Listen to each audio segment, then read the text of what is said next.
Tengan claro que van. Muy bien, muy buenos días a todas las personas que están presentes en esta sala el día de hoy. Madrugando nos convoca uno de los eventos más importantes para el departamento, que es la presentación, la sustentación pública del trabajo de grado de estudiantes que han considerado que uno de sus profesores o consideran que los evaluadores pueden ser las personas pertinentes para llevar a cabo la conducción, la tutoría, la evaluación, del trabajo de grado, y este es el caso. Tenemos con mucha alegría, estamos ya finalizando un proceso que empezó con la presentación del trabajo de grado al departamento de las estudiantes Gabriela Tiriat y María José Peña, un trabajo que se titula Análisis de la solicitud de reconocimiento de la condición de refugiado, problemas estructurales y postura crítica frente al tratamiento que el Estado colombiano le ha otorgado. Por años el departamento ha trabajado el tema del refugio, también del desplazamiento forzado, y precisamente entonces una profesora del departamento, de nuestras profesoras más destacadas, la doctora María Clara Jaramillo, y otro profesor también con mucha historia de nuestro departamento, con mucha experiencia en el tema del refugio, el doctor Marco Alberto Velázquez, está con nosotros para ser el evaluador. Les comentaba que ya el proceso inició con la presentación de trabajo del trabajo, la lectura del evaluador, y el evaluador, después de haber hecho su lectura, realiza una calificación cualitativa que tiene que ver con la aprobación para la sustentación. Y en estos momentos, este encuentro tiene que ver con la calificación de tipo cuantitativa, tal y como está consignada en el reglamento que tenemos actualmente para las monografías de grado en la Facultad de Ciencias Jurídicas. Este proceso, entonces, a continuación consiste en una sustentación oral de las estudiantes que no puede exceder los 30 minutos. Yo les estaré indicando por el chat cuando les falten 5 minutos, 1 minuto, y pues al momento de los 30 minutos cerraremos la presentación. A continuación, el evaluador presentará comentarios y preguntas. Yo quiero, a las estudiantes, yo quiero hacer aquí mucho énfasis a Gabriela y a María José, porque en la rúbrica de evaluación, los puntos el 50% el evaluador califica su presentación, y el 50% la respuesta, la calidad de respuestas a las preguntas que el evaluador realiza. Entonces, aquí quiero hacer un énfasis a Gabriela y a María José a que estén muy atentas a comentarios y preguntas que el evaluador realice, porque de allí está, en eso consiste la evaluación. Ahora, como tenemos este espacio público de sustentación en el departamento, esto, reitero, es un momento de alegría, de fiesta, porque es el momento en donde los estudiantes contribuyen, es el momento de contribución más especial a la producción de conocimiento. Y es en ese sentido que para nosotros es importante que la sustentación misma sea un debate. Entonces, a continuación de que ustedes hayan respondido las preguntas del evaluador, qué es lo que consiste la evaluación, también, y para todos los asistentes que están en esta sala, abrimos la posibilidad a comentarios o preguntas frente al trabajo que ustedes han desarrollado. esa es la dinámica después de terminar esos debates, después de terminar esa conversación, ese crecimiento, esta fiesta de conocimiento que tenemos hoy, miércoles a las 7 de la mañana, después de esa parranda de conocimiento, entonces el evaluador procederá a emitir su calificación final, la calificación cuantitativa. Bueno, dicho esto, quería hacerles la explicación de todo el proceso y de todas maneras para nosotros es muy grato poder acompañarlas en este momento, que es de los últimos momentos que tienen en la carrera de Derecho. Entonces, sin más preámbulos, vamos agradeciendo mucho, por supuesto, a la profesora María Clara por acompañar este trabajo, al doctor Marco por haber leído este trabajo y a la doctora María José por acompañarnos en todo el proceso administrativo para llegar a este momento. Le damos la palabra a María José y Gabriela para que inicien su sustentación.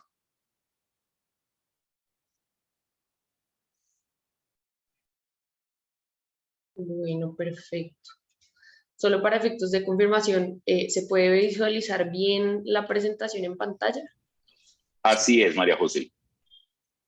Perfecto, muchísimas gracias, doctor Juan Felipe, y bueno, buenos días para todos y todas. Es un gusto para nosotras estar aquí el día de hoy. Me encuentro en conjunto con mi compañera de esta experiencia y este trabajo de grado al que titulamos Análisis de la solicitud de reconocimiento de la condición de refugiado, problemas estructurales y postura crítica frente al tratamiento que el Estado colombiano le ha otorgado.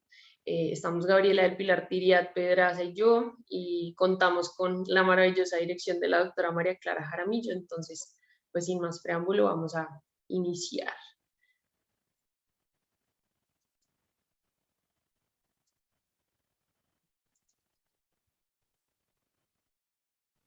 Ok, entonces, antes de empezar, queríamos poner un poco en contexto en este espacio al público sobre por qué elegimos esta tesis, por qué hablar sobre el proceso de reconocimiento como refugiados, y para eso tenemos que dar un pequeño contexto también a nivel personal.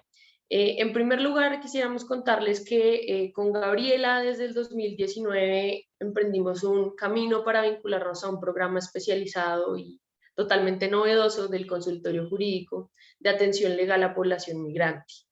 En el marco de este proceso pudimos convertirnos en testigos del día a día de los procedimientos que enfrentan las personas para poder acceder a protección en Colombia, para poder acceder a protección por parte de este nuevo país que los está recibiendo. Y esto pues con mucha dedicación y una historia que podemos dejar para otro ámbito más personal, nos ha llevado también a encontrar una vocación y a perseguir una evolución profesional en este campo, siendo Gabriela hoy en día y yo pues personas dedicadas a la atención de población migrante y refugiada en el país.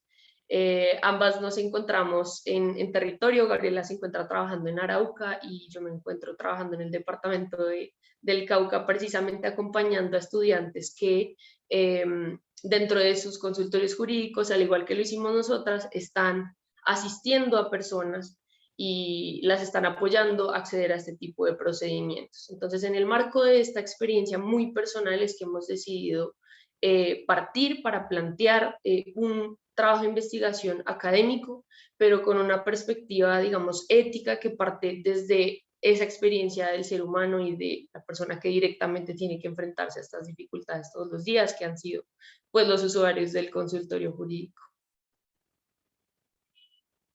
Entonces, teniendo en cuenta esa percepción, quisimos partir, y en el trabajo de grado lo planteamos, de unos casos hipotéticos, casos que construimos a partir de, no solo un poco, si se me permite, de nuestra experiencia personal, sino de testimonios de medios de comunicación altamente reconocidos como la BBC, de entrevistas realizadas a personas que han salido. En este caso elegimos personas de nacionalidad venezolana, que por la situación de crisis que no nos es ajena y que vive el vecino país, se han visto obligados a salir huyendo. Entonces, en primer lugar, hablamos un poco sobre la experiencia de Fernando, que es un hombre de 30 años, que se ve obligado a salir de Venezuela por la escasez de alimentos y medicamentos. Fernando sufre desafortunadamente de una violación masiva de derechos humanos en la que no puede garantizar la seguridad alimentaria ni de él ni de su familia, lo cual lo lleva a tener unas afectaciones de salud y a perder 15 kilos. Tras lo cual decide o se ve obligado a salir de su país de origen, que es Venezuela, hacia Colombia.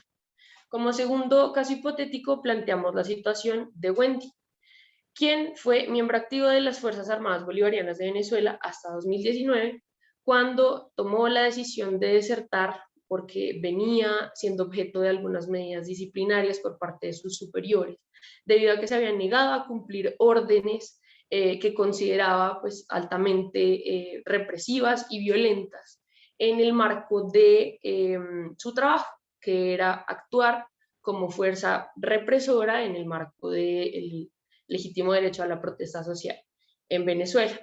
Ante esta situación, Wendy decide desertar y se ve obligada a salir huyendo del país, pues es declarada como traidora a la patria por esa deserción. Bueno, entonces para empezar a hablar de la solicitud de refugio, primero quisimos hablar en el primer capítulo de objeto, sujeto y contexto. El objeto de la solicitud es justamente el refugio y para eso es importante mirar la evolución. En un principio nace como una conducta social, eso lo manejaban los pueblos nómadas. Después se empieza a tratar en 1685 por primera vez el término refugiado, cuando la población hugonote huye por temas religiosos y se denomina el refugio como el derecho al santuario. Y después, ya con la creación del Estado-Nación y el principio de soberanía de protección internacional y cómo este se vuelve un derecho reconocido para la población, pues que se encuentra de movilidad humana. Ya la primera normativa que surge formal es con la Primera Guerra Mundial y ese desarraigo que estaba viviendo Europa, para que hoy por hoy, después de la Segunda Guerra Mundial y la creación del Alto Comisionado de las Naciones Unidas para los Refugiados, el refugio se encontrara en un término de significado polivalente, permitiendo que no solamente sea una figura de protección internacional, sino también sea reconocido como un derecho humano. Y justamente como queremos hablar de esa protección internacional y esa protección nacional, consideramos importante hacer diferenciación y establecer cuál es la diferencia entre la protección internacional y la nacional. Lo primero que queremos hablar y que queremos poner de sentado es que la protección internacional y la nacional son protección de derechos humanos. La protección internacional se encarga básicamente de tres ramas fundamentales: el derecho internacional de los derechos humanos, el derecho internacional de los refugiados y el derecho internacional humanitario, lo que significa que no necesariamente son excluyentes, sino que por el contrario son complementarias. Entonces, en un contexto de refugio, como es el caso de Wendy, por ejemplo, se aplican las tres normativas para una amplia protección de la gama de derechos humanos. La protección nacional, la protección internacional es subsidiaria a la nacional. Esto porque se entiende que la protección está en cabeza del Estado y cuando el Estado no la puede otorgar o cuando se agota la vía interna es cuando se puede acudir a esta. Y se entiende a su vez que estos dos tipos de protección lo que busca al final del día es una garantía óptima de los derechos humanos de la persona.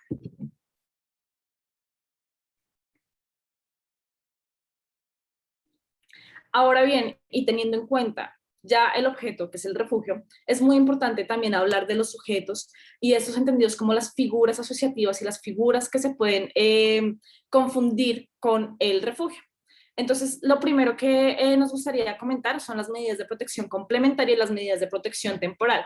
Ambas obedecen las medidas de protección complementaria obedecen, tal como lo dice el nombre, a complementar el régimen de protección internacional para la garantía de derechos fundamentales de la población refugiada.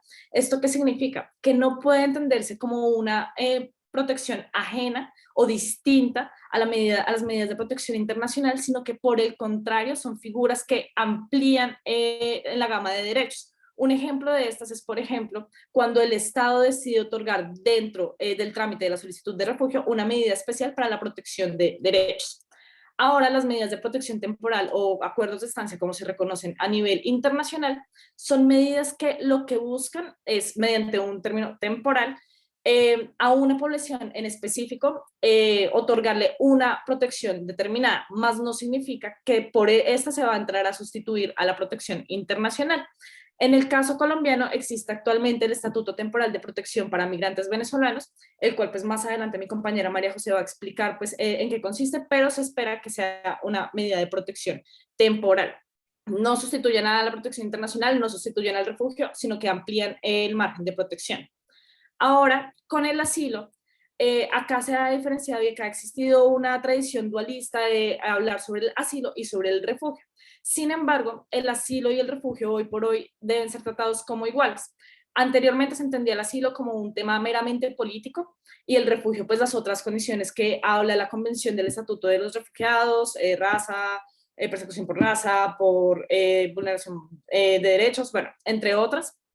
Pero hoy por hoy lo que se ha dicho es que el margen de protección debe ser tan amplio que no se deben entender como figuras distintas, sino que por el contrario también como figuras complementarias y de protección a la persona. Algo que nos gustó y que me pareció muy importante tratar fue el tema del colonizador. Esto por temas de xenofobia que existen acá en Colombia y cómo se puede confundir el refugio y la persona que está solicitando refugio con el colonizador. Al respecto, lo que queremos dejar claro es que el refugiado es completamente distinto del colonizador porque el refugiado no pretende imponer su cultura, así como tampoco pretende imponer y crear nuevos mecanismos de atención para la persona. Por el contrario, es una persona que viene huyendo de otro país que lo que está buscando en estos momentos es la protección de sus derechos humanos mientras se logra establecer en su país, mientras que logra hacerse la situación en su país y retornar a largo plazo. El migrante económico obedece a esa persona que decide salir de su territorio para mejorar su calidad de vida. Y sobre esto, nosotros decidimos diferenciar entre el migrante económico y el refugiado económico. El migrante económico es, por ejemplo, la persona que decide salir a hacer su maestría en el exterior, una que efectivamente está muy bien dentro de su país, no está huyendo de una situación en concreto, sino que simplemente mejora su calidad de vida encontrando otras oportunidades en el exterior. El refugiado económico es esa persona que dentro de su país no ha podido solventar los gastos mínimos y por consiguiente, al no solventar esos gastos mínimos, no puede materializar sus derechos humanos. La forma en la que lo solventa, en la que no lo puede solventar, es por cuestiones también del Estado, que se le atribuyen directamente al Estado. Y por consiguiente necesita salir del país para poder garantizar, por ejemplo, su seguridad alimentaria. Es, por ejemplo, el caso de casi todos los venezolanos que entran irregulares a Colombia y que pues no se deben entender como migrantes económicos. Y por último, la regularización migratoria. Y sobre este punto queremos ser muy específicas. La figura de refugio es una figura de protección internacional, más no es una figura de regularización migratoria. Lo que sí tiene es efectos dentro de la regularización migratoria debido a que pues para garantizar los derechos dentro del procedimiento pues se necesita regularizar a la persona para que pueda acceder a todos los mecanismos de protección y garantías de derechos. Y por ejemplo, en el caso del refugio, pues se da el salvoconducto, que pues más adelante María José profundizará en qué tiene y qué no tiene el salvoconducto para la garantía de sus derechos. Entonces, tiene consecuencias en la regularización migratoria, más no es la finalidad. Lo que busca el refugio al final del día es la protección internacional de esa persona, la garantía de sus derechos y la estabilización a nivel de sus derechos humanos. Partiendo de este concepto ya nos es posible entrar un poco más a fondo en este concepto de refugiado, para entender quiénes son las personas que pueden ser consideradas como refugiadas. Cabe mencionar que acá vamos a traer elementos de distintos instrumentos de derecho internacional público, como lo es la Convención de 1951 sobre el Estatuto de los Refugiados, que por ejemplo nos establece que debe existir en esa persona que busca su reconocimiento como refugiado un temor fundado de regresar. Hay un temor, hay una angustia, una preocupación que le impide a esa persona retornar a su país de origen o a su país de residencia habitual. Según el ACNUR, este temor fundado puede ser analizado desde una perspectiva subjetiva y desde una perspectiva objetiva. Desde un campo subjetivo, lo que se busca acreditar es que efectivamente la persona presenta una preocupación o una angustia sobre su país de origen y sobre sus circunstancias de tener que retornar, ¿sí? Mientras que la perspectiva objetiva de ese temor fundado se evalúa es con unas condiciones mucho más comprobables sobre el lugar de origen que permitan concluir que razonablemente la persona tiene motivos por los cuales tener ese temor, ¿correcto? Entonces, esto se puede verificar mediante distintas formas, como lo es verificar informes de derechos humanos, por ejemplo, sobre el país en el que se encuentra la persona, a veces una simple búsqueda en Google, por ejemplo, nos puede arrojar mucha información sobre crisis en lugares que desconocemos y que puede llevar a contribuir a esta comprobación de las circunstancias de temor fundado objetivo. Cabe mencionar igualmente que la Convención de 1951 nos establece que serán personas refugiadas aquellos que por motivos de raza, religión, nacionalidad, pertenencia a determinado grupo social u opinión política, puedan estar presentando este temor y se encuentren por fuera de su país de origen. Cabe mencionar que todos estos elementos se han acoplado dentro de la definición de refugiado que trae el decreto 1067 de 2015, que es el decreto único reglamentario de todo el sector del Ministerio de Relaciones Exteriores, y que además nos consagra todo el proceso para solicitar este reconocimiento, ¿sí? Como lo veremos más adelante. Otro elemento que es aportado a la definición y adoptado en nuestro ordenamiento jurídico interno es aquellos conceptos de la Declaración de Cartagena de 1984, en los que se establece que puede ser refugiado cualquier persona cuya vida, seguridad o libertad amenazadas por violencia generalizada, violación masiva de derechos humanos, agresión extranjera, conflictos internos o graves perturbaciones al orden público. Si bien esta declaración tenía en un principio un carácter netamente político, su influencia ha sido tanta que a nivel regional ha sido adaptada dentro de las definiciones en el ordenamiento jurídico de varios países de los refugiados, y por ello es que se comprende hoy en día como una posibilidad en Colombia. Y por último está el elemento de la tortura, tratos, penas o crueles, inhumanos o degradantes, que responde a ese riesgo de que la persona, en caso de tener que retornar a su país de origen, sea objeto de este tipo de actos en su contra, y que le tenga hoy en día con un temor fundado. Para contextualizar un poco sobre el proceso en Colombia, cabe mencionar que hay que seguir una serie de pasos y que están establecidos en el decreto 1067 de 2015. Cabe mencionar que es la Comisión Nacional Asesora para la Determinación de la Condición de Refugiado la entidad encargada de evaluar este tipo de solicitudes, cuyo proceso para reconocimiento puede empezar, sea en frontera, cuando la persona cruza hacia Colombia y ante los funcionarios de migración manifiesta que desea solicitar su reconocimiento como refugiado, o de manera posterior, cuando la persona, digamos, presenta una solicitud que puede ser directamente ante las instalaciones del ministerio o de manera virtual. Alguna de las bondades de la pandemia es que se habilitó la erradicación virtual de este tipo de procedimientos, lo cual hace superar o permite superar algunas barreras de acceso para que pueda iniciarse.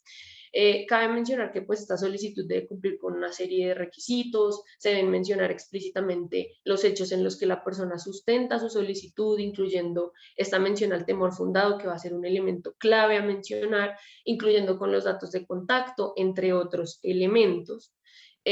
Cuyo paso posterior será la admisión o, digamos, la consulta de información adicional sobre la persona para que el Ministerio de Relaciones Exteriores pueda adecuadamente iniciar toda la evaluación del proceso.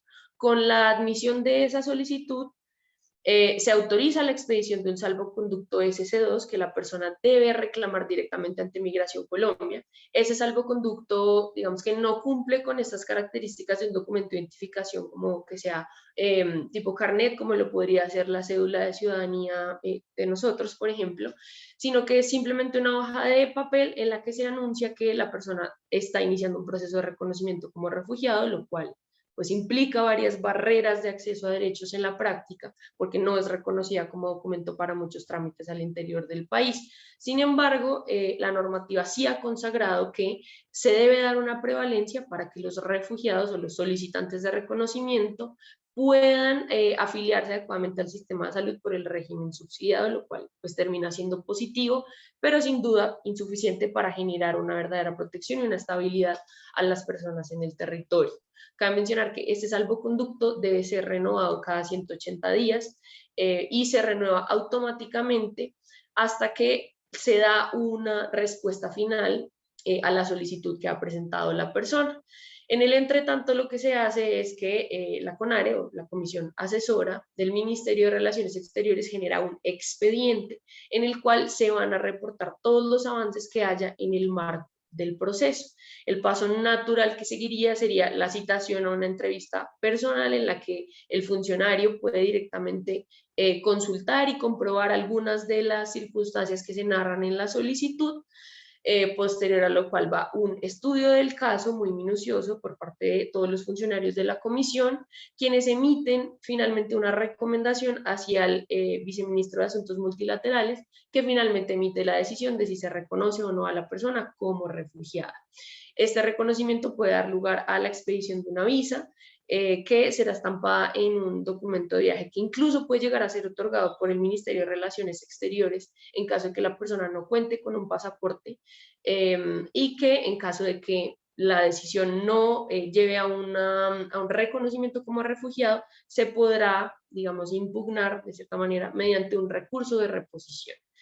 La dificultad es práctica y es porque actualmente, según cifras de la plataforma R4B, existen 19.600 solicitudes en el país que han sido radicadas por ciudadanos venezolanos ante la CONARE, pero desafortunadamente solo 771 han culminado en reconocimientos y que realmente el número en general de respuestas es muy bajo frente a la cantidad de solicitudes que se presentan, lo cual pues genera cierta preocupación.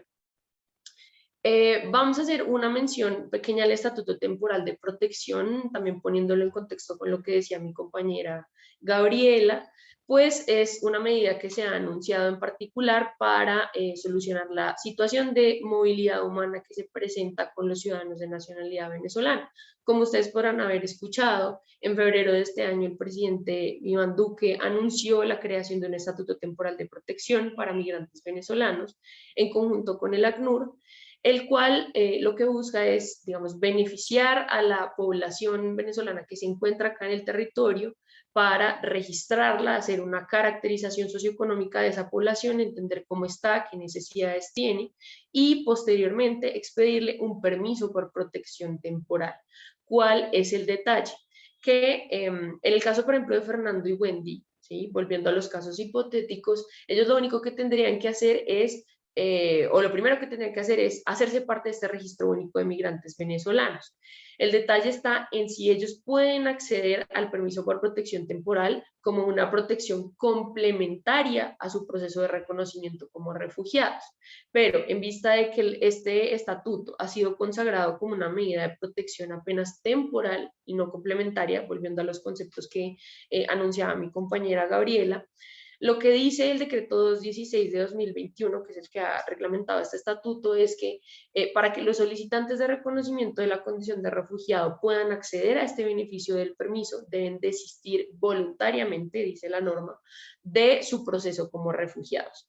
Con lo cual estarían en un principio, digamos, excluidos por estar o por tener esa calidad de solicitantes de refugio de los beneficios del permiso por protección temporal, que incluyen no solo la regularización migratoria, sino el acceso al sistema de salud, al sistema de educación, a la vida crediticia, a trámites más complejos como lo es la expedición de tarjetas profesionales. Es decir, es un documento que cuenta con todas las garantías de servir como identificación propiamente. Y por eso la cuestión que hacemos en la investigación es si esto resulta en la práctica siendo un desincentivo. Nuestra conclusión es que solo una mirada pues muy minuciosa de la ejecución de este estatuto temporal de protección, que además está previsto para durar 10 años, nos podrá permitir pues identificar si efectivamente es un desincentivo o si esta exclusión entre los dos regímenes pues implica algo adicional para la población solicitante de refugio, pero en principio advertimos que debe sacarlos o los saca de un sistema de protección como refugiados para integrarlos en un mecanismo apenas temporal.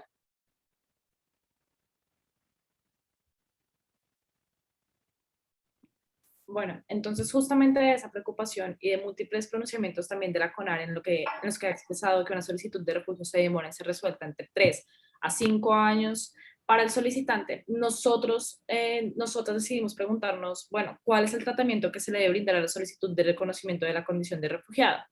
Si debe ser tratada como un derecho de petición, como el ejercicio de un derecho de petición, o como el desarrollo del derecho fundamental al refugio.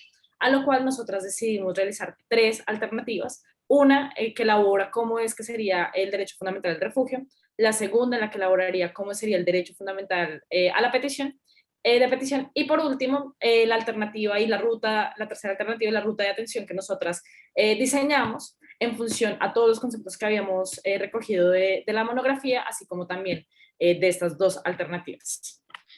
Entonces, como primera alternativa, tenemos solicitar el amparo del derecho fundamental al refugio, lo que se puede denominar el derecho fundamental al refugio, mediante una acción de tutela. ¿Y esto por qué? Porque se ha evidenciado un proceso de constitucionalización del derecho al asilo o del derecho al refugio, en el cual se ha podido verificar, o sea, a nivel internacional, que se ha venido consagrando el derecho al asilo dentro de los textos constitucionales en distintos países.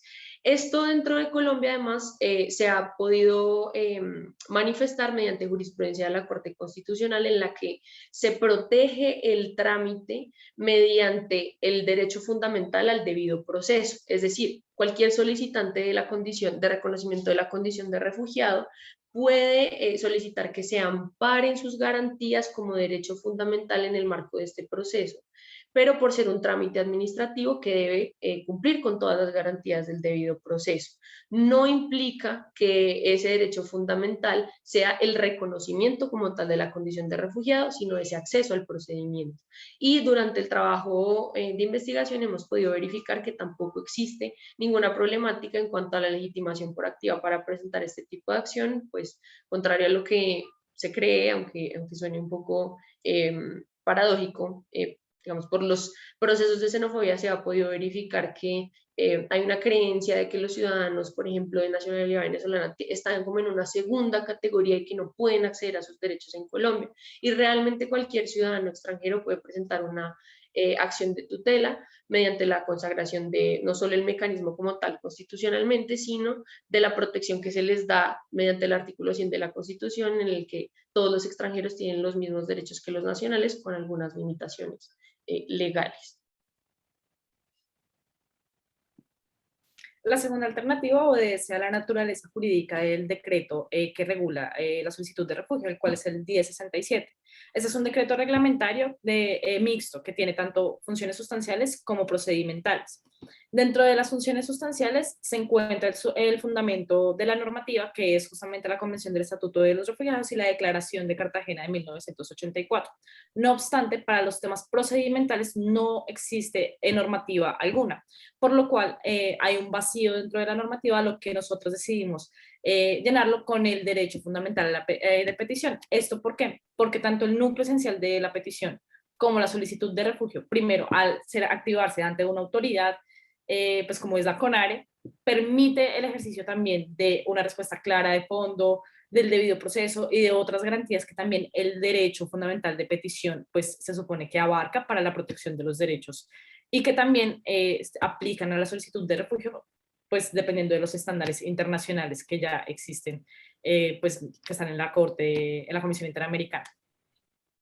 Ahora bien, y nuestra alternativa, lo que nosotras decidimos diseñar es una ruta de 6 pasos sencillos. Primero, la identificación de la persona como refugiada, ya todo lo que habíamos hablado de quién es una persona refugiada, la presentación de la solicitud de la condición de refugiada. Después, nosotros consideramos importante que ahí es cuando se empieza a ejercer el derecho fundamental de petición para la garantía y la respuesta de los derechos fundamentales.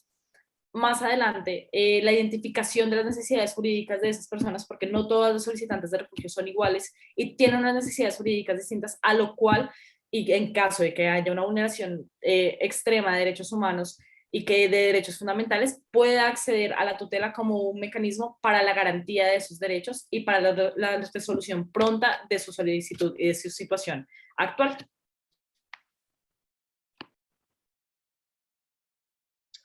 Bueno, para cerrar solo nos resta pues comentarles que algo de lo que quisimos partir y que esperamos haber podido expresarles en este corto tiempo es que este trabajo de investigación surge de una preocupación por el contexto de crisis de movilidad humana que se está viviendo en Colombia y que nosotras abordamos desde, digamos, el ejercicio práctico que hemos hecho, que es con población de nacionalidad venezolana, pero que hoy en día se ve con población extranjera de muchas otras nacionalidades y que como parte de un flujo migratorio mixto tiene distintas ahorita necesidades de protección y que deben ser, digamos, adaptadas. El ordenamiento jurídico va a tener que sufrir o tener ciertos cambios o adaptaciones para poder responder a dichas necesidades a nivel jurídico. Como segunda conclusión, digamos, partimos de que el proceso de reconocimiento de la condición de refugiado implica la definición de una situación jurídica, lo cual nos habilita a exigir mediante mecanismos que realmente ya han sido ampliamente regulados por nuestra normativa, a, digamos, a acceder o entrar a exigir el cumplimiento de los derechos y de las garantías mediante figuras como la acción de tutela y como el derecho de petición, con el fin de suplir aquellos vacíos que presenta el ordenamiento colombiano y dotar a estos procesos de protección internacional que se han adaptado a nivel interno para que puedan estar dotados de todas las garantías y así, digamos, dar las respuestas que compete a las personas y con las necesidades que realmente presentan, porque casos como los de Fernando y Wendy son los que se ven todos los días en nuestro país. Gabriela y yo, desde una experiencia primero académica y luego laboral, pues lo hemos tenido que ver y realmente es fuerte y creemos realmente que esto requiere un cambio y a eso va nuestro trabajo de grado. Entonces, bueno, solo me resta agradecerles por su atención y ya quedamos muy atentas para responder cualquier pregunta o comentario que tengan. Muy bien, María José, Gabriela, muchas gracias por su sustentación, su presentación y por el cumplimiento adecuado del tiempo. Si les parece, dejemos de compartir la pantalla y vamos a escuchar a continuación los comentarios o preguntas del evaluador Marco Velázquez. Entonces, como les recomendaba al principio de o sea, en la introducción de esta sustentación, les recomiendo que tomen atenta nota de comentarios y preguntas del evaluador a raíz de que en virtud de esas respuestas que está la calificación del 50% de esta sustentación. El otro 50% es la presentación que acaban ustedes de realizar. Se hacen las preguntas, Marco tiene la palabra y después ustedes inmediatamente responden y después abrimos a preguntas, comentarios del público asistente. Marco, muchísimas gracias siempre por todo tu apoyo a la facultad, al departamento, poner a tu disposición tu conocimiento y experiencia en este tema. Agradecemos mucho y tienes la palabra en estos momentos. Felipe, muchas gracias. Bueno, quiero empezar saludándolos a todos y a todas.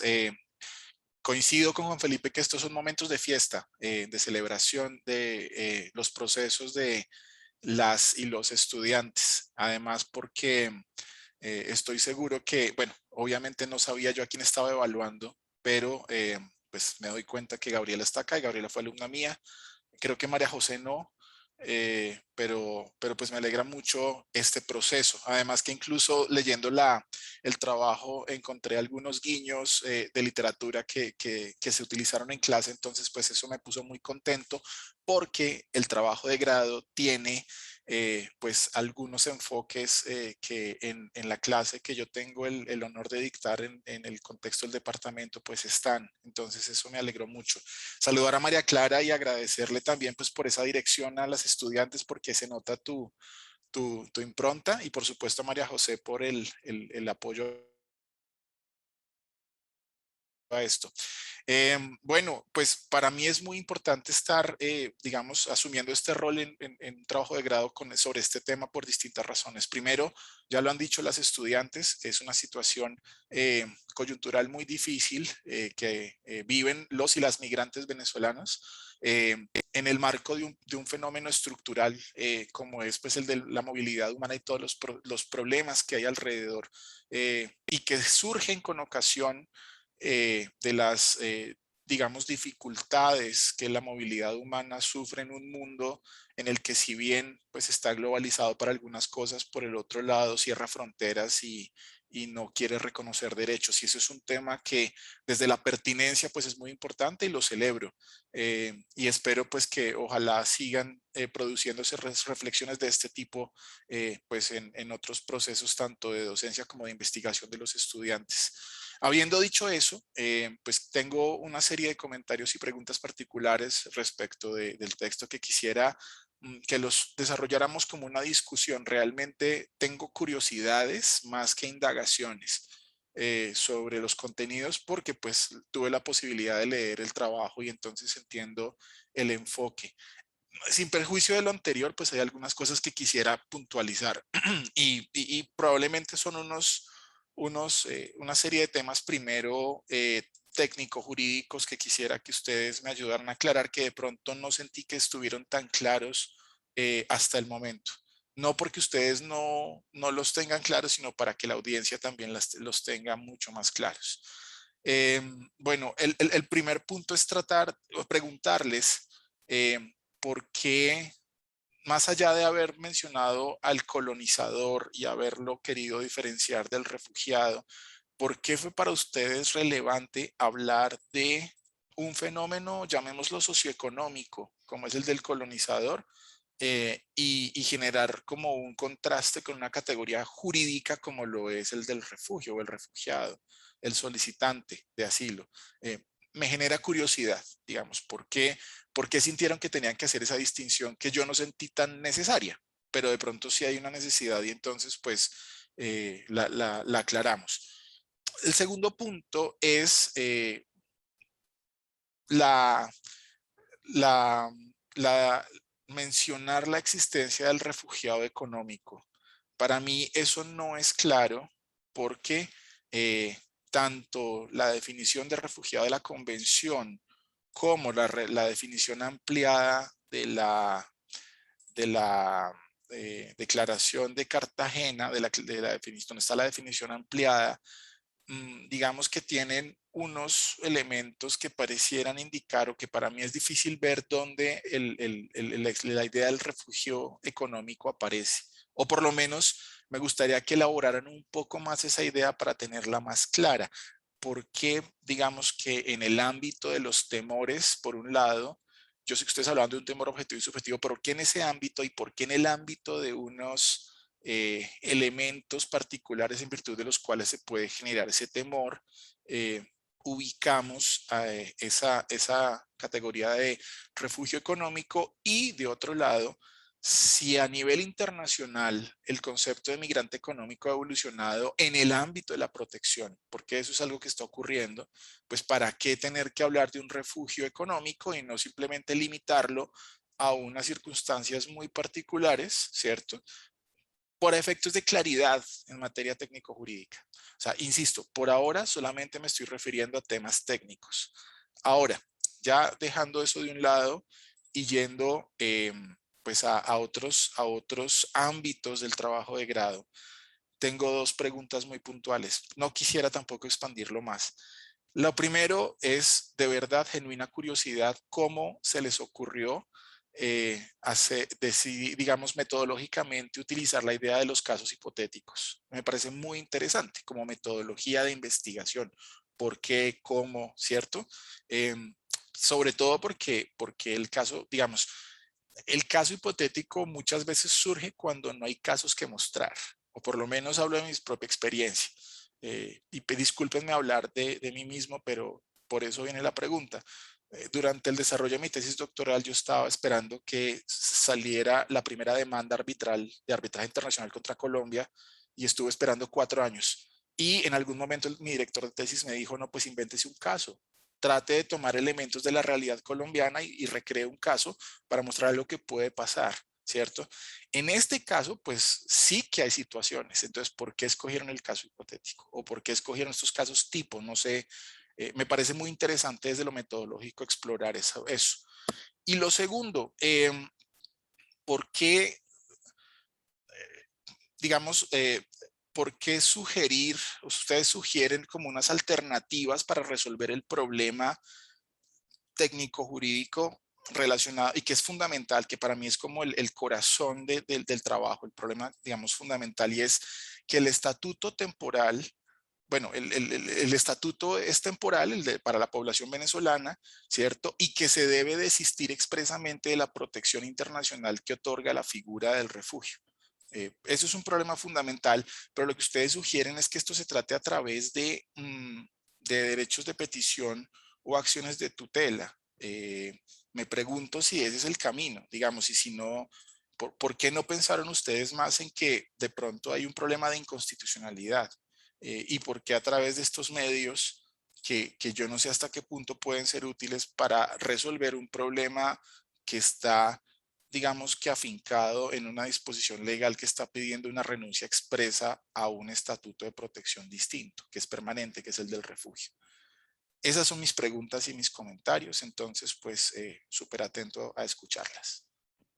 Bueno, yo voy a proceder a responder la primera frente al colonizador, la segunda frente al refugio económico y la última que es si ese es el camino, la alternativa viable para la protección de los derechos de la población refugiada. Entonces, frente a lo primero, nosotras consideramos firmemente que si bien existen estas normas jurídicas y existen todos esos tecnicismos jurídicos, la realidad y las prácticas de la sociedad afectan directamente al derecho. Y al afectarlo directamente, si bien existe esta categoría de colonizador, que es una categoría meramente social, afecta directamente a cómo las personas perciben a esa persona que es solicitante de refugio, que pues la perciben de una forma equivocada.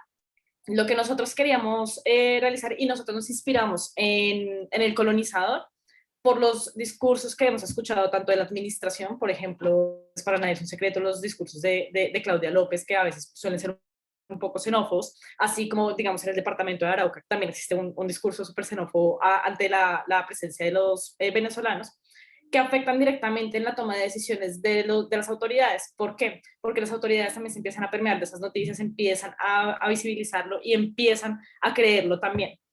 Nosotras, nuestro ideal es que esta monografía pues llegue también a las manos de las personas que deciden la solicitud de refugio, que tratan directamente con la población refugiada, y por eso mismo es que nosotros decidimos incluir esa definición de la diferencia entre el colonizador y el refugiado.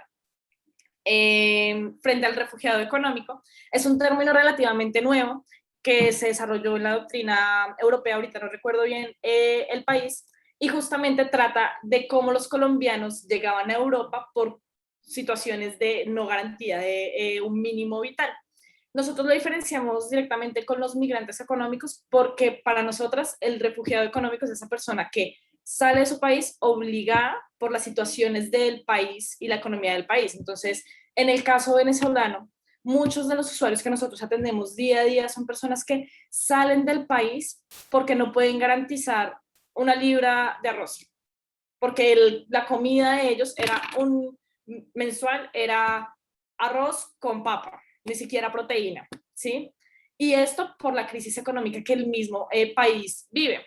Entonces, la lógica que nosotros tenemos es, existen estos derechos económicos que se supone que son de segunda categoría, pero el sistema en el que estamos requiere esos derechos económicos para que se garanticen los derechos fundamentales como el mínimo vital, la dignidad humana, la seguridad alimentaria, entre otro tipo de derechos que sí o sí requieren ese tema económico para la protección de estos. Para nadie es un secreto que en Venezuela el trabajo, pues casi no hay. Hay una hiperinflación que no permite el acceso a los recursos de la población. Y sumado al anterior, debido a la situación económica, la infraestructura hospitalaria es terrible, o sea, completamente terrible. Entonces nosotros consideramos que es en esos casos en donde aplica el refugio, el refugiado económico, porque es una persona que sale por situaciones económicas, sí para mejorar su calidad de vida, pero porque el mismo Estado, y pongámoslo entre comillas, lo obligó a salir por la situación que está viviendo. Por eso nosotros decidimos hablar de eso. Ahora, frente a la acción de inconstitucionalidad, sí lo pensamos, tanto para el decreto como para el 1067 como el 216, que es el estatuto. Lo que sucede es que nosotros no nos podemos esperar una acción, por ejemplo, en el estatuto, el decreto 216, tendría que ser no es acción pública de inconstitucionalidad ante la Corte Constitucional, sino ante el Consejo de Estado, por la calidad del decreto.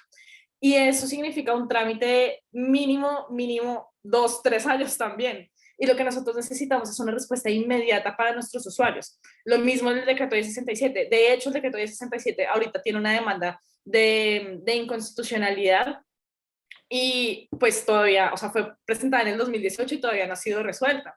Entonces nosotros lo hicimos más que todo por los términos de inmediatez, porque como lo mencionábamos en nuestra monografía, existe un número altísimo de solicitudes de refugio sin ser resueltas y necesitamos una respuesta inmediata para la protección tanto del procedimiento como la situación actual de los derechos de nuestros usuarios y pues de la población vulnerable que pues aplica el refugio.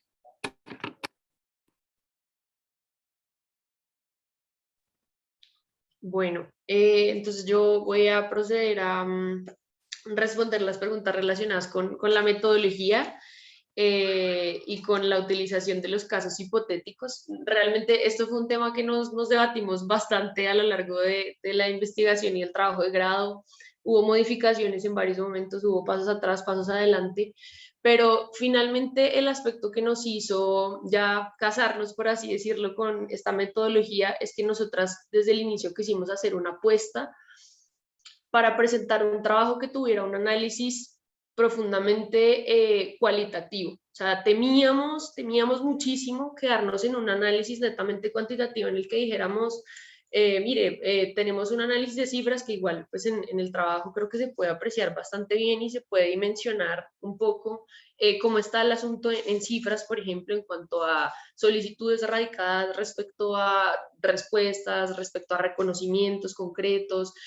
Nosotras mismas, bueno, en la sustentación no tuvimos la oportunidad pronto de desarrollarlo, pero nosotras mismas elevamos una consulta ante la CONARE, un derecho de petición en el que consultábamos precisamente cuántas solicitudes hay a la fecha, cuántas han sido respondidas de manera positiva, cuántas han culminado en reconocimiento, cuántas no.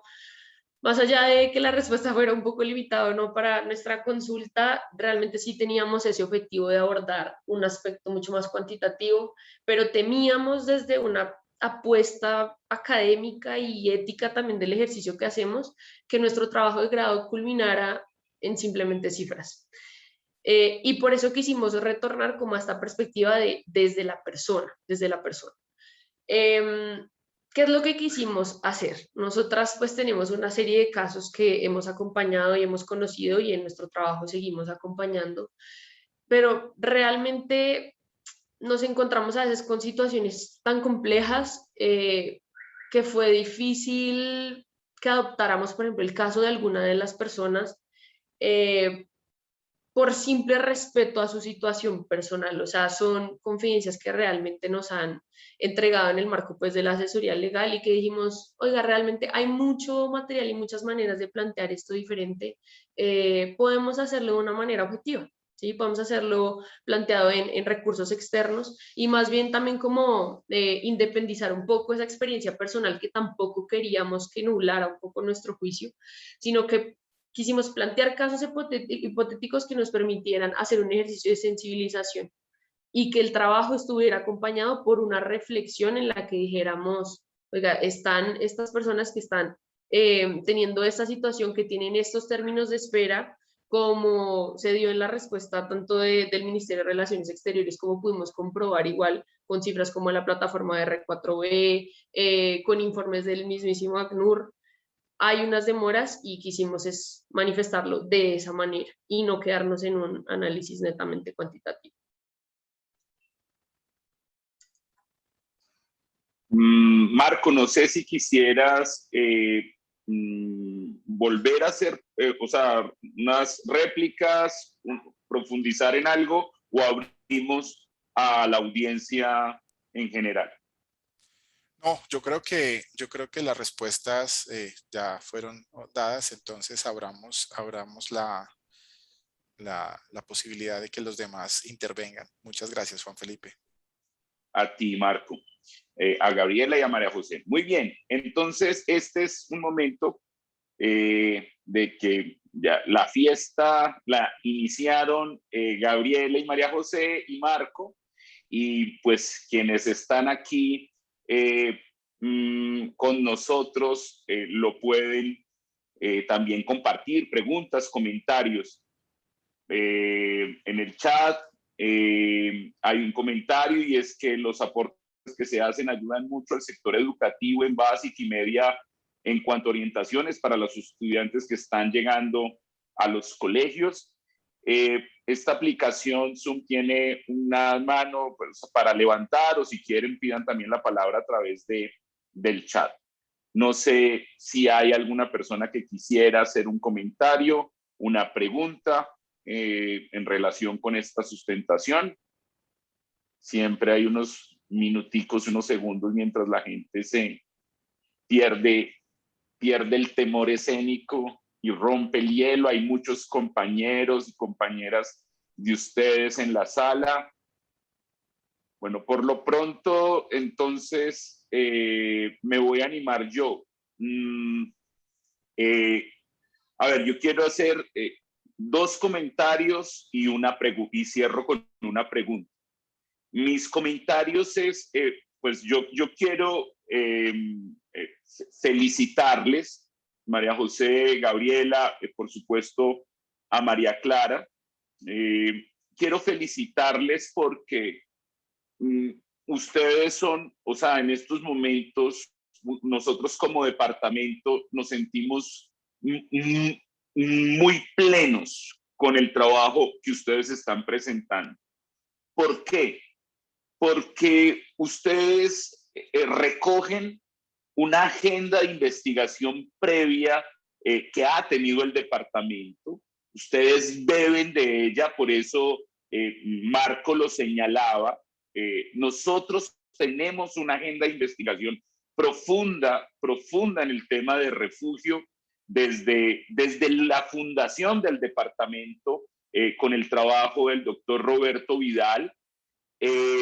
Nosotros tenemos relaciones muy hondas con ACNUR precisamente por eso en el trabajo con el servicio jesuita de refugiados. O sea, es un proyecto que es del corazón del departamento, es una agenda de investigación que muchos profesores y profesoras han desarrollado, y ustedes son la nueva generación que empieza a recibir eso y nos entregan no solo un avance en la investigación, porque las últimas producciones normativas son analizadas por ustedes. Y además, en el énfasis, ustedes, y el último elemento, el énfasis, su objetivo es que ustedes se preparen para el ejercicio profesional, para que hagan reflexiones sobre un impacto social y finalmente ustedes se empleen, tengan unas herramientas para emplearse en el ejercicio profesional. Y creo que la tesis, los argumentos y como ustedes han presentado son eso. O sea, quiero decir que ustedes son en estos momentos modelo. O sea, eso es lo que nosotros queremos hacer y quiero felicitarles por eso. Y nos da mucha alegría ver cómo generación tras generación esto continúa y se mantiene y los análisis mantienen vivos. En segundo lugar, el comentario que hay en el chat demuestra el impacto que una investigación como la que ustedes presentan, un análisis tiene. porque es una realidad social permanente, actual, y además ustedes en su investigación nos están planteando alternativas, ideas de cómo poder brindarle alguna solución, justicia social a esos grupos que no tienen tantas herramientas jurídicas y que no tienen tantos mecanismos jurídicos, que tienen dificultades de acceso a la justicia finalmente, de acceso a unos derechos. Y eso también los enruta en uno de los proyectos éticos, tanto de la Facultad de Ciencias Jurídicas como el departamento. Y celebrando eso, entonces yo pongo una pregunta en la mesa, y que es lo que quisiera escucharles, y es precisamente esa escuela de pensamiento en la que hemos crecido en el departamento, y ustedes seguramente pasaron por las clases de teoría del derecho, y nosotros siempre, o sea, hay una escuela entre nosotros que considera que los actores en una sociedad, de acuerdo a su poder, a sus poderes económicos, políticos, hay actores que tienen tanto poder que son capaces de impactar el ordenamiento jurídico y construir jurisdicciones normativas casi que jurisdicciones propias, para poder tener ventajas en la forma en que se administra justicia. Uno de los casos emblemáticos es el que estudia Marco, de los actores económicos globales, que es capaz incluso en tratados de libre comercio pactar sus jueces, quiénes los van a juzgar. Ese es un ejemplo.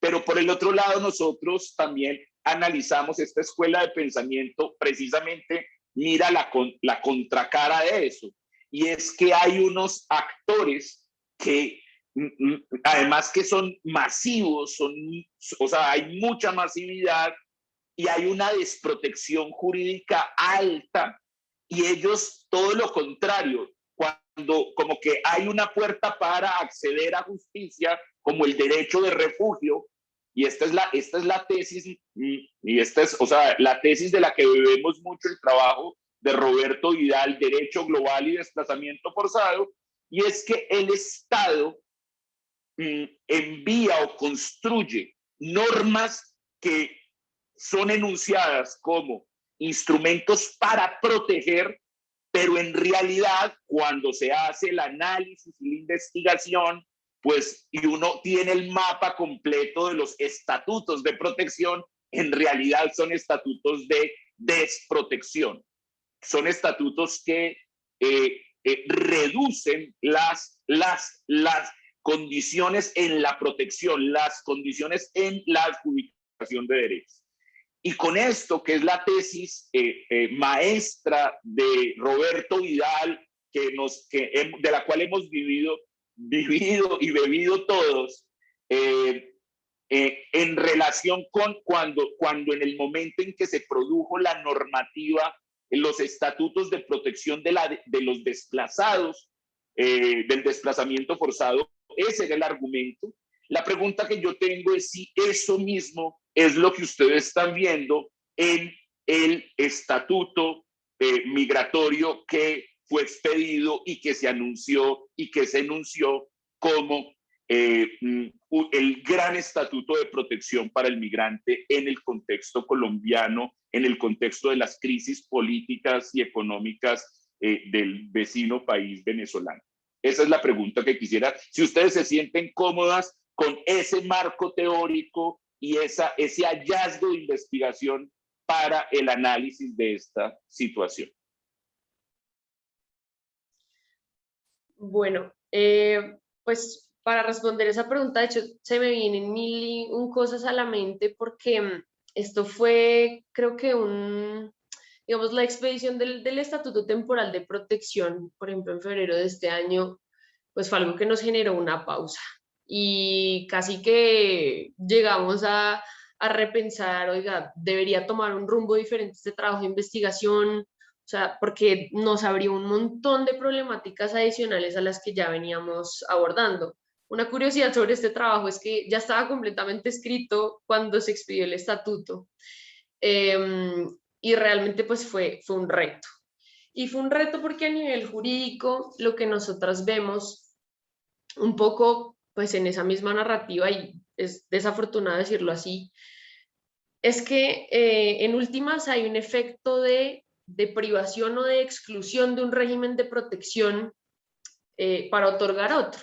Entonces, claro, hay una apariencia de justiciabilidad, de derechos y de garantía en el acceso finalmente, y por eso es tan celebrado el Estatuto Temporal de Protección para Migrantes Venezolanos, porque se dice, oiga, finalmente la población venezolana en situación migratoria irregular, o sea, los que llevan acá 5 y 4 y 3 años sin ningún documento y en el día a día y mirando cómo salir adelante, van a poder acceder entonces a un mecanismo, y mejor dicho, nos celebran a nivel regional, internacional por este estatuto, pero nosotras vemos que hay un precio alto que pagar, y es un poco pues el resultado de esta investigación, hay un precio muy alto que pagar para que pueda crearse ese mecanismo jurídico. Y es decirle a una persona, oiga, tenemos sentado de casi un siglo de historia y de evolución, un proceso para que usted pueda acceder a sus derechos cuando tiene que huir de su país de origen. Tranquilo, mire que existen estos instrumentos a nivel de derecho público internacional, mire la normativa, mire la protección. La Convención de 1951 sobre el Estatuto de Refugiados está adoptada en Colombia desde el año 1961 y no se ve, a pesar de eso, no se ve como una evolución en esa protección, sino que se ve es desafortunadamente un panorama de un Estado que no ha podido ajustarse a tiempo para responder a las necesidades de protección internacional de la población refugiada que empieza a llegar de manera masiva de Venezuela. Y en el marco, pues sí, de un flujo migratorio mixto que trae además muchas complejidades, porque hay personas que cumplen con las condiciones para ser refugiadas y otras que se podría argumentar que no, aunque la ACNUR pues ha dicho y ha manifestado ya en varias notas orientadoras que la mayoría de la población venezolana debe reconocérsele la condición de refugiado. Entonces, pues realmente es un poco desalentador tener que al final decirle a la persona, bueno, existe todo esto, pero desafortunadamente el efecto práctico es que usted va a obtener un salvoconducto con el cual no puede acceder a sus derechos de manera integral. Entonces, venga, yo le doy este permiso para que lo tenga por 10 años, pero claro, este sí tiene absolutamente todo. Entonces, es muy desafortunado y jurídicamente es bastante triste, además, porque el otro día yo intentaba explicar esto en un encuentro con unos amigos, intentaba decirles, porque el punto tal vez no es tan claro cuando no se entiende desde este contexto, y yo intentaba decirles, es como si yo le dijera, mire, yo le voy a dar un bono mágico en este país que a usted le permite hacer todo, pero ¿cuál es la condición? Que yo le voy a quitar su protección como ser humano, de que usted lo cubran los derechos humanos reconocidos universalmente. Entonces, es un escenario que jurídicamente pues, es muy complejo, y que nos deja muchos cuestionamientos, por eso nosotras también lo dejamos abierto en el trabajo de grado, porque realmente es apresurado ahorita aseverar ciertas cosas. Puede que este no acabe siendo un estatuto temporal, no sabemos, puede que se acabe extendiendo mucho tiempo, puede que acabe durando mucho tiempo menos, pero que sin duda como consagra de manera tan explícita esa exclusión y se le dice al solicitante de reconocimiento de la condición de refugiado que para poder beneficiarse debe renunciar voluntariamente, pues realmente es la alternativa, y que no vemos voluntariedad en un escenario en el que o la persona se queda con un salvoconducto y no tiene acceso a ofertas formales de empleo, a medios de educación para llevar una evolución profesional, a procesos, por ejemplo, para expedir una tarjeta profesional, a, bueno, 1000 situaciones que se derivan de la ausencia de un documento de identificación plenamente, para decirle tenga un permiso o tenga un permiso por 10 años, y pueda acceder a los bancos, pueda sacar licencias, pueda sacar tarjeta profesional, pueda hacer absolutamente todo. Entonces creo que pues deja muchas reflexiones, deja mucho que desear para nosotras desde este campo de protección a refugiados, deja un sinsabor, pero bueno, hay que aprovechar todo lo que el ordenamiento jurídico pues va cambiando y utilizarlo en favor de las personas que, como les decimos, es como nuestro plan malévolo, siempre adoptar todo lo que haya a favor de las personas para generar esa justiciabilidad de derechos. Creo que esa sería un poco la reflexión allí. Y bueno, también otra cosa que a mí me llama mucho la atención es, a ver, existe todo este tema de medidas de protección temporal que están consagradas en instrumentos internacionales, no necesariamente tratados, pero sí normas que podríamos denominar normas políticas de la comunidad internacional, diciendo, mire, estas personas requieren una protección y estas personas no son ajenas al refugio. Entonces yo siento que el Estado en miras de proteger su soberanía y en miras de que no se le involucren más en temas internos, es que dicen, no, lo vamos a reformular y vamos a hablar de otro tipo de protección temporal. Y eso lo que termina afectando a largo plazo es los derechos fundamentales de nuestra población que estamos perdiendo día a día, que es lo que dice María José, pero también es un retroceso, a mi modo de ver, en cómo efectivamente podemos evolucionar y cómo podemos brindarle esa forma dinámica del derecho, porque al final de cuentas lo que está haciendo es desconocer todos esos documentos previos internacionales que hablan de la protección y que estipulan los estándares de protección tanto internacional como temporal, así como también complementaria, y lo mezcla todo en un estatuto que, pues si bien tiene sus beneficios, tampoco vamos a decir, no, el estatuto tiene, porque pues el estatuto sí va a ayudar a muchas personas, pero también tiene unos temas de desprotección muy, muy amplios. Por ejemplo, no solamente la solicitud de refugio, el tema de la discrecionalidad del Estado. O sea, nosotros hicimos el ejercicio de contar cuántas veces decía discrecional y era como, o sea, sin mentirles, como más de 20 veces. ¿Sí? Entonces, es esa autoridad que trata de imponer el Estado para garantizar esa soberanía, pero de una forma mal hecha, sin articular los otros ordenamientos, y lo que termina siendo al final de cuentas, a mi modo de ver, es ir cerrando más el territorio colombiano a pues, lo que es el fenómeno actual de refugio y de protección y todas estas medidas complementarias y temporales que se están dando en otros lugares. Excelente, María José y Gabriela, muy claro. Pues ha levantado la mano nuestro querido director del consultorio jurídico, el doctor Mauricio Vaquero, quien seguramente estará muy orgulloso también de escuchar este trabajo, esta investigación, estos resultados que también nacieron allí en esa experiencia del consultorio jurídico con quien cada vez nos integramos más desde el departamento y vemos estos resultados maravillosos. Doctor Vaquero, preguntas, comentarios. Doctor Juan Felipe, muchas gracias, muchos saludos. Doctor Marco, mil gracias por ese trabajo tan juicioso que se ha hecho. Majo y Gabriela, pues gracias por la invitación.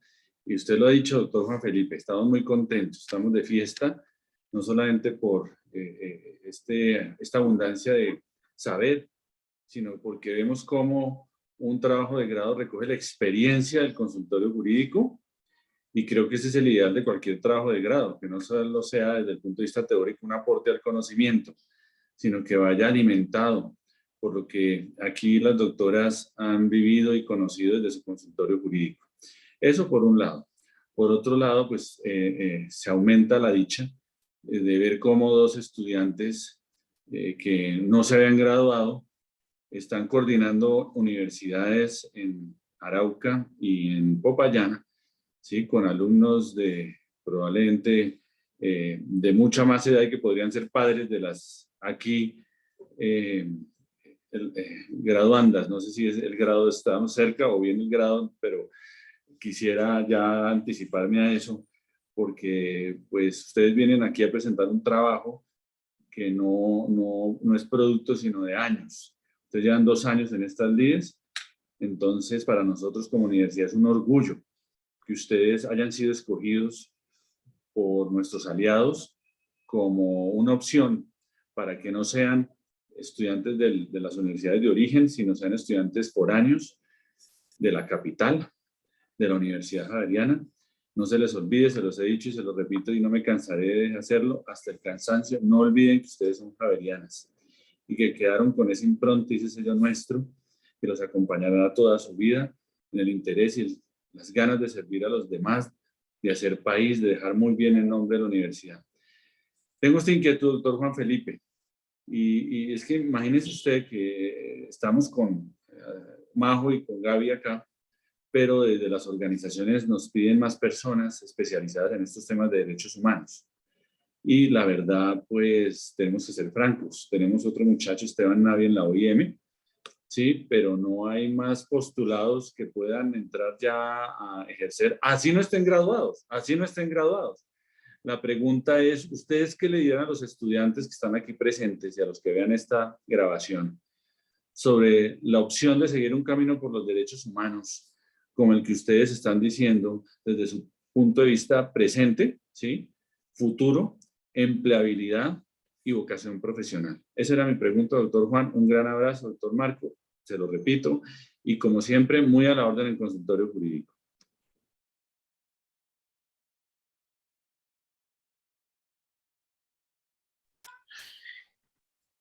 Bueno, entonces yo voy a lanzarme acá a responder. No sé si Gaby después me quiere complementar. Pues, doctor Vaquero, muchísimas gracias. Yo de verdad que aprovecho este espacio para hacer una gran mención al consultorio jurídico, porque de no ser que se encontraran nuestros caminos como se encontraron con el programa de migración, y aprovechando que acá está también la doctora Blanc, pues no estaríamos aquí en ninguno de los sentidos, no solo con el trabajo de grado. Entonces, pues realmente aprovecho para hacer un especial agradecimiento, porque sin duda este fue un lugar en el que pues se gestaron muchos conocimientos, muchas discusiones, muchos debates con un equipo de estudiantes maravillosos. Ahora que el doctor menciona también a Esteban, son varias con las personas con las que iniciamos este camino y que un poco como los ñoños del combo siempre estábamos discutiendo sobre este tipo de situaciones, y fue un gran espacio para generar conocimiento, y sin eso no hubiéramos podido desarrollar este trabajo. Entonces, de verdad, creo que hablo por Gaby y por mí cuando digo que nuestro total agradecimiento. Y bueno, yo creo que el mensaje sería un poco, pues de uno estar abierto, ¿no? A las oportunidades que trae la vida. A veces cuando los estudiantes, y me incluyo ahí, cuando vamos a iniciar el consultorio jurídico, estamos un poco cerrados como como a las experiencias que todo este espacio nos puede proveer. O sea, a veces enfrentamos de manera un poco cerrada este tipo de requisitos de grado, porque decimos, oiga, yo quiero salir rápido, empezamos la práctica y decimos, no, yo ahora me metí a esta entidad.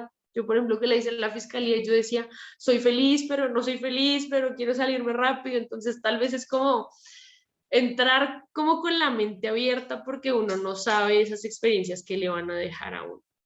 En nuestro caso, pues muy bien aconsejadas y muy bien guiadas, pues mantuvimos esa mente abierta quizás, y eso nos llevó a decir, oiga, acá hay unos temas interesantes. Primero, como de dejar despertar ese interés académico, que después se pudo transformar de una manera muy emocionante en algo más, en una oportunidad más. Entonces, el mensaje práctico sería que, especialmente en estos temas de todo lo que es, o sea, protección internacional, migración, movilidad humana, la cantidad de oferta laboral que hay en este momento es impresionante. Gabriela, pues que está en frontera, se los podrá decir mejor que yo, pero incluso acá en el Cauca, que pues es un tema relativamente nuevo, la demanda a nivel laboral está en ascenso, y realmente pues es una oportunidad que hay que aprovechar, y también pues desde los escenarios que se pueda abrirle los ojos a los estudiantes. Muchas veces nosotros creemos, y yo aprovecho que acá está mi familia, muchas veces este tema de papá, me voy a dedicar a los derechos humanos, es como una preocupación, porque es como, ay, ¿de qué va a vivir? Y realmente en nuestro país pues hay muchísimo por trabajar, no solo en este campo, sino en temas de conflicto armado, de reparación, de víctimas, es decir, hay muchísimo campo por abordar y campo laboral es lo que hay. Entonces, que ese miedo quizás que tenemos que enfrentar no nos detenga a lanzarnos en este mar de nuevos conocimientos, que hay mucho por construir y que aprovechemos sin duda los espacios que la facultad y que pues el consultorio jurídico nos trae para entenderlos y para entender su dinámica y podernos vincular más adelante oportunidades como esta. Es siempre tener la mente abierta, decir que sí a todo y después preguntar. Bueno, yo también creo que sí, pues primero agradecerle también al doctor Vaquero, a la doctora Lulán, y pues aprovechando que el doctor Marco pues fue mi profesor pues internacional, para mí ha sido de las mejores clases y que me han servido mucho en la vida práctica, pues agradecerles también por todo esto, porque pues creo que tal y como le decía el doctor Marco, pues ahí yo puse como cositas de la clase y demás, y el trabajo de grado pues es en sí eso, como toda nuestro transcurso dentro de la universidad. Lo que yo le diría a las personas es que el derecho, bueno, los derechos humanos y el derecho internacional, porque pues acá también se ve mucho derecho internacional, permite pensar fuera de los estereotipos y permite crear nuevas formas de atención, nuevas formas de derecho, permite innovar. Eso fue lo que a mí realmente me enamoró de la rama, pensar en que podía cambiar el derecho. Y siento que pensar que tú puedes cambiarlo en favor de la población vulnerable o de la población que más lo necesita es algo increíble, y materializarlo acá es aún más chévere. Como pues decía Majo, yo estoy acá en plena frontera, literalmente, que puedo poner un pie en Venezuela y otro en Colombia. Y la experiencia ha sido muy, muy chévere, porque justamente todos estos conocimientos que uno va adquiriendo en la carrera en derechos humanos se pueden aplicar de formas distintas. Entonces, eso es lo que yo les diría, que el derecho no siempre es el mismo y que en derechos humanos es donde se puede aplicar esa forma de que el derecho es dinámico y que es vida humana como tal. Pues bien, esta sesión con estas reflexiones de María José y de Gabriela, propiciadas por la invitación que el doctor Vaquero les hacía a precisamente hacer una invitación a las demás estudiantes para que visualicen que los derechos humanos y la justicia social, nuestro énfasis, pues son una preparación adecuada para una oferta laboral que también está allí y para un ejercicio profesional además que está muy ligado con el servicio social y con esa quehacer de los abogados y abogadas javerianos, que tiene que ver con brindar las herramientas jurídicas a grupos humanos que están en condiciones de asimetría. Como les decía, pues ha sido muy emocionante. Esto es una fiesta y termina en todo caso con la presentación, la sustentación de la nota final del evaluador de este trabajo. Entonces, a continuación, le doy la palabra al doctor Marco Velázquez para que haga pública la nota de esta sustentación. Juan Felipe, muchas gracias. Yo quiero empezar mencionando una cosa que está relacionada con las reflexiones que hemos desarrollado hasta el momento, en parte por la historia de este departamento, por el cual han pasado personas tan importantes y han dejado huellas pues como tan profundas en muchos.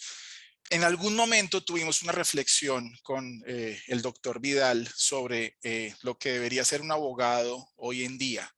Y él decía que pues su impresión era que de pronto antes era más difícil, pero que hoy en día el abogado global, y cuando hablamos de global, no nos estamos refiriendo a que tiene que estar por fuera, digamos, no es una connotación a lo internacional, sino a la forma en la cual entiende el mundo y entiende lo que es el derecho. Ese abogado global debe estar en capacidad no solamente de ser muy afinado en la parte de operación jurídica, en lo técnico jurídico, que es muy importante, sino también tener una conciencia del mundo que lo rodea y eso implica, por supuesto, tener una conciencia de justicia social de las razones por las cuales el derecho es una herramienta no solamente de control social, sino de transformación, que es lo más importante, y más en la realidad que vivimos.